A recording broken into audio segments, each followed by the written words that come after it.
എൻ്റെ പൊന്നു മക്കളെ, നരകത്തിൻ്റെ കവാടം പൂട്ടി വെച്ചിട്ട് സ്വർഗത്തിൻ്റെ കവാടം പരക്കെ തുറന്നു തരുന്ന എൻ്റെ അടിമകൾ ആരെങ്കിലും എന്നോട് പാപമോചനം തേടുന്നുണ്ടോ അവർക്ക് പൊരുത്തപ്പെട്ട് കൊടുക്കാണ്ട് ഞാൻ റെഡിയാണ് എന്ന് പറഞ്ഞിട്ട് നമ്മളിലേക്ക് നമ്മുടെ പടച്ച തമ്പുരാന് കണ്ണും നട്ടിരിക്കുന്ന ശഅബാൻ മാസം റെഡി. പ്രവാചകൻ സല്ലല്ലാഹു അലൈഹി വസല്ലമ തങ്ങൾ പറഞ്ഞത് ഇന്നല്ലാഹ ലയത്തലിഹു എന്നാണ്. യത്തലിഹു എന്നുള്ള അറബി പദത്തിന്റെ ഭാഷാ അർത്ഥം എത്തി നോക്കുക എന്നാണ്.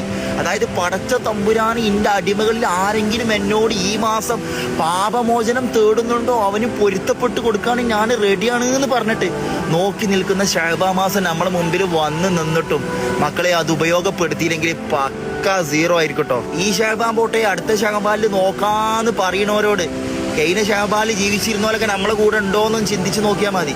തെറ്റുകൾ മലകൂമ്പാരമാക്കിയിട്ടാണ് നമ്മൾ പടച്ച തമ്പുരാന്റെ സന്നിധിയിലേക്ക് പോണതെങ്കിൽ നമ്മളെ അവസ്ഥ എന്തായിരിക്കും?